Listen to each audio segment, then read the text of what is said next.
Asumsinya, aku harus bangun sekitar pukul 7 pagi untuk bersiap berangkat kerja. Untuk mematuhi jumlah tidur yang tepat, aku harus mengorbankan banyak hal yang harus kukerjakan dan langsung tidur. Namun, jika aku melakukan itu, lalu siapa yang akan mengerjakan pekerjaan rumah dan menulis naskah? Setiap kali memikirkannya, aku berharap tubuhku ada dua. Tubuh yang satu mengurus pekerjaan rumah dan yang satunya lagi mencari nafkah.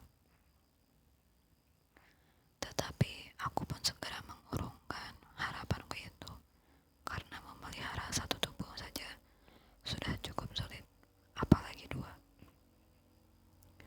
Tidak peduli, tidak peduli selarut apa aku tidur, aku harus bangun pada jam yang sama keesokan harinya. Dan jumlah pekerjaan yang harus kutangani di tempat kerja pun tidak pernah berkurang, malah terus bertambah. Aku mencoba berbaring untuk tidur sebentar saat berada di tengah kesibukan, tetapi aku tidak bisa tidur. Insomnia menjadi sesuatu yang harus dilalui sampai tidur tercapai, seperti mengerjakan pekerjaan kantor yang harus diselesaikan. Mungkin orang-orang yang bisa tertidur dengan mudah tidak akan pernah merasa seperti itu. Penyiar Wong Jin Gyeong pernah berkata, kebahagiaan adalah ketika tidak ada yang mengganggu pikiranku saat aku berbaring sebelum tidur. Di malam hari, saat kali pertama mendengarnya, menurutku kalimat itulah yang paling bisa mewakili perasaanku.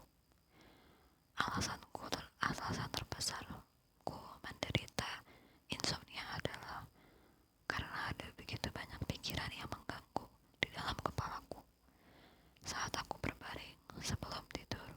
Tentu saja, terkadang pikiran-pikiran itu juga bisa menghasilkan ide bagus, dan itu juga bisa menjadi waktu untuk introspeksi diri, membantuku mengembangkan diri dengan tenang.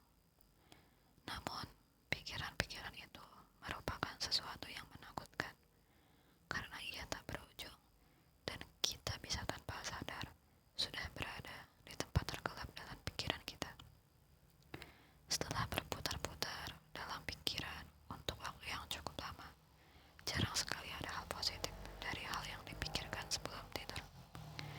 Tetap saja, lebih baik memotong ekor dari pemikiran yang ada daripada menutupi pemikiran itu dengan pemikiran lainnya lagi.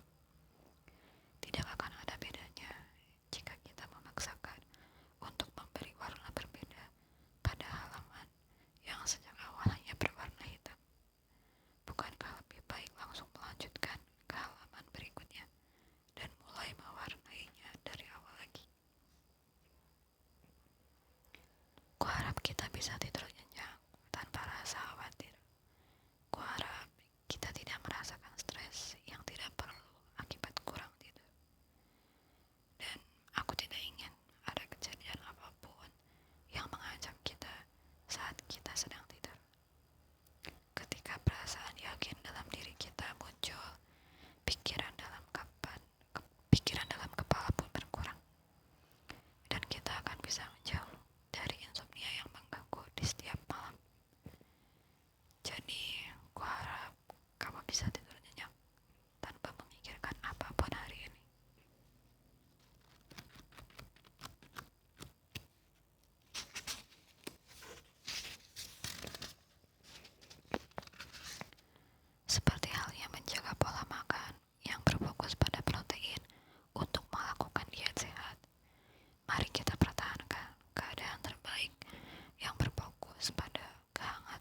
Suatu saat